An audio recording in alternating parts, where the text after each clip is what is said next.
ನಮಸ್ಕಾರ ಸ್ನೇಹಿತರೆ, ನಾನು ನಿಮ್ಮ ಜನಮತ ಗಿರೀಶು. ಮೈಸೂರಿಂದ ಬರ್ತಾಯಿದ್ದೀನಿ ರಿಟರ್ನ್. ನಾಳೆ ವೋಟಿಂಗು, ಕರ್ನಾಟಕದ ಫಸ್ಟ್ ಫೇಸ್ ಎಲೆಕ್ಷನ್. ಇವತ್ತು 25 ಗುರುವಾರ, ಏಪ್ರಿಲ್ 2024. ನೀವು ಎದುರುಗಡೆ ನೋಡ್ಬೋದು, ಆಪೋಸಿಟ್ ಲೈನಲ್ಲಿ ನೋಡಿ ಕಾರ್ಗಳು ಹೆಂಗೆ ಹೋಗ್ತಾಯಿದೆ ಅಂದರೆ, ನಾನು ಆಲ್ಮೋಸ್ಟ್ ಇವಾಗ ಮಂಡ್ಯ, ಮದ್ದೂರು, ಚನ್ನಪಟ್ಟಣ ದಾಟ್ಬಿಟ್ಟಿದ್ದೀನಿ. ಚನ್ನಪಟ್ಟಣ ದಾಟಿದ್ದೀವಿ, ರಾಮನಗರದ ಹತ್ರ ಇದ್ದೀನಿ ಆಲ್ಮೋಸ್ಟ್. ಏನಿಲ್ಲ ಅಂದರೂ ಮೈಸೂರಿಂದ ಇಲ್ಲಿ ರಾಮನಗರ ಬರೋ ಅಷ್ಟೊತ್ತಿಗೆ ನಾನು ಏನೊಂದು 35 ನಿಮಿಷ ತಗೊಂಡಿರ್ಬೋದೇನಪ್ಪ, ಅಷ್ಟೇ. 35-40 ನಿಮಿಷ ತಗೊಂಡಿದ್ದೀನಿ. 35 ನಿಮಿಷ ಕಮ್ಮಿ ಅಂತಂದರೂ ಒಂದು ಎಣ್ಸೋಕ್ಕಾಗಲ್ಲ ನಮಗೆ. ಒಂದು ಅಂದಾಜು ಮೇಲೆ ಹೇಳ್ತಾ ಇರೋದು, ಕಾರ್ಗಳು ಹೋಗ್ತಾ ಇರೋದನ್ನು ನೋಡಿ. ಒಂದು 50,000 ಕಾರ್ ಹೋಗಿರ್ಬೋದು. 50,000 ಕಾರು ನೋಡಿ. ನೋಡಿ ಇವಾಗ ಹೆಂಗೆ ಕಾಣುತ್ತೆ ನೋಡಿ. ನೋಡಿ ಎಲ್ಲ ಮೈಸೂರು ಕಡೆ ಹೋಗ್ತಾ ಇದ್ದಾರೆ. ಇದು ಬೆಂಗಳೂರಿನವರು ಮೆಜಾರಿಟಿ. ಆಯಿತು, ಮೈಸೂರಲ್ಲಿ ವೋಟ್ ಮಾಡೋರು ಇದ್ದಾರೆ, ಒಂದಷ್ಟು ಜನ ಬರ್ತಾ ಇರ್ಬೋದು. ಆದರೆ ಎಲ್ಲ ಮೆಜಾರಿಟಿ ಟ್ರಿಪ್ ಹೋಗ್ತಾರೆ. ಇದು ಬರೀ ಮೈಸೂರು ನೋಡಿದ ಕತೆ ಆಯಿತು. ಇನ್ನು ಚಿಕ್ಕಮಗಳೂರು ರೂಟಲ್ಲಿ ಹೆಂಗಿರ್ಬೇಕು ಇಮ್ಯಾಜಿನ್ ಮಾಡ್ಕೊಳ್ಳಿ. ಅದು ಅಲ್ಲಿ ಚಿಕ್ಕಮಗಳೂರು ಮಳೆ ಬೇರೆ ಆಗಿದೆ, ಒಳ್ಳೆ ತೋಟದ ಮನೆಗಳು, 3 ದಿನ ಕಂಟಿನ್ಯೂಸ್ ರಜಾ. ನನಗೆ ಒಂದು ಅರ್ಥ ಆಗಲ್ಲ, ಈ ಚುನಾವಣಾ ಆಯೋಗಕ್ಕೆ ನಾನು ದಯವಿಟ್ಟು ಒಂದು ಮನವಿ ಮಾಡ್ಕೊತೀನಿ. ನಮ್ಮ ಕೆಲಸ ಇದ್ದರೂ ನಾವು ಮೈಸೂರಿಂದ ಬಂದು ನಾಳೆ ಇಲ್ಲಿ ವೋಟ್ ಮಾಡೋಕ್ಕೋಸ್ಕರ ನಾವು ಬರ್ತಾ ಇದ್ದೀವಿ. ಅದೇ ರೀತಿ ಇಲ್ಲಿ ಮೈಸೂರಿಗೆ ಟ್ರಿಪ್ ಹೋಗೋರು, ಜಾಲಿ ಟ್ರಿಪ್ ಹೋಗೋರು ಬೇಜಾನ್ ಜನ ಇದ್ದಾರೆ. ಅಲ್ಲಿ 2-3 ಹೋಟ್ಲುಗಳಲ್ಲಿ ನಾವು ಸಂಪರ್ಕ ಏನು ಒಂದು 2 ದಿವಸ ಆಯಿತು. ಟಿಫನ್ ಮಾಡೋಕ್ಕೆ ಹೋಗೋದಿರ್ಬೋದು, ರೂಮ್ ಇರ್ಬೋದು. ಅವ್ರುಗಳೆಲ್ಲ ಹೇಳಿದ್ರು ನಾಳೆ ನಾಡಿದ್ದೆಲ್ಲ ಫುಲ್ ಆಗ್ಬಿಟ್ಟಿದೆ ಅಂತ ರೂಮ್ಗಳು. ನಾನು ಹೇಳ್ತಾ ಇರೋದು ಮೈಸೂರು ಸಿಟಿಲಿ. ಇನ್ನು ನೀವು ಇಮ್ಯಾಜಿನ್ ಮಾಡ್ಕೊಳ್ಳಿ, ಮೈಸೂರು ಔಟ್ಸ್ಕರ್ಟ್ಸಲ್ಲಿ ಬಂಡೀಪುರ, ನಾಗರಹೊಳೆ, ಆ ಕಡೆ ಈ ಕಡೆ ರೆಸಾರ್ಟ್ಗಳು ಎಲ್ಲೂ ಖಾಲಿ ಇರಲ್ಲ, ಎಲ್ಲ ಫುಲ್. ಯಾಕೆ ಬೆಂಗಳೂರಿಗೆ ಯಾವಾಗಲೂ ವೀಕೆಂಡ್ ಕೊಡ್ತಾರೆ ಅಂತಲೇ ಅರ್ಥ ಆಗಲ್ಲ. ವೀಕ್ ಡೇ ಅಲ್ಲಿ ಇಡ್ರಪ್ಪ, ವೀಕ್ ಡೇ ಇಡೀ ವೋಟಿಂಗು.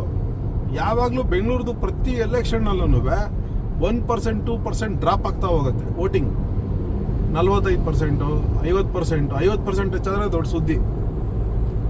ಯಾಕೆ ಆ ಥರ ಮಾಡ್ತೀರಾ? ನೀವು ಏನಕ್ಕೆ ಹಾಲಿಡೇ ಕೊಡ್ತೀರಾ?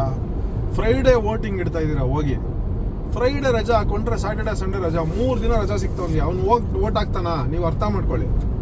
ಅವರು ಸ್ಟ್ರೆಸ್ಸಲ್ಲಿ ತುಂಬೋಗಿರ್ತಾರೆ ಬೆಂಗಳೂರಿನಲ್ಲಿರೋರು. ಸಾಫ್ಟ್ವೇರ್ನವ್ರು ಆಗಿರ್ಬೋದು, ಬೇರೆಯವ್ರಾಗಿರ್ಬೋದು, ಬಿಸ್ನೆಸ್ ಮ್ಯಾನ್ಗಳು.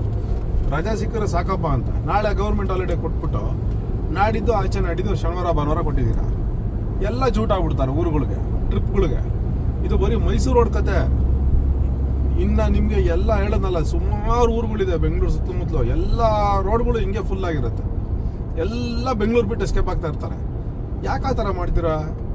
ವೀಕ್ ಡೇಸಲ್ಲಿ ಇಡೀ ಬುಧವಾರ ಗುರುವಾರ ಯಾಕೆ ಇರಲಿಲ್ವಾ? ಅವಾಗ ಇಡಬಾರ್ದಾಗಿತ್ತಾ?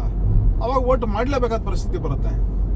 ಆಫೀಸಿಗೆ ರಜಾ ಕೊಡ್ತಾರೆ, ನೆಕ್ಸ್ಟ್ ಡೇ ಬೆಳಗ್ಗೆ ಹೋದರೆ ಅವ್ನ ಕೈಯಲ್ಲಿ ಲಿಂಕ್ ಇರುತ್ತೆ, ನೋಡಬೇಕು. ಅವಳ ಅಕ್ಕಪಕ್ಕ ಕೊಲೀಗ್ಸ್ ಕೇಳ್ತಾರೆ ವೋಟ್ ಮಾಡಿದ್ವು ನಾವು ಅಂತ. ಅದಕ್ಕಾದ್ರೂ ವೋಟ್ ಮಾಡ್ತಾರೆ.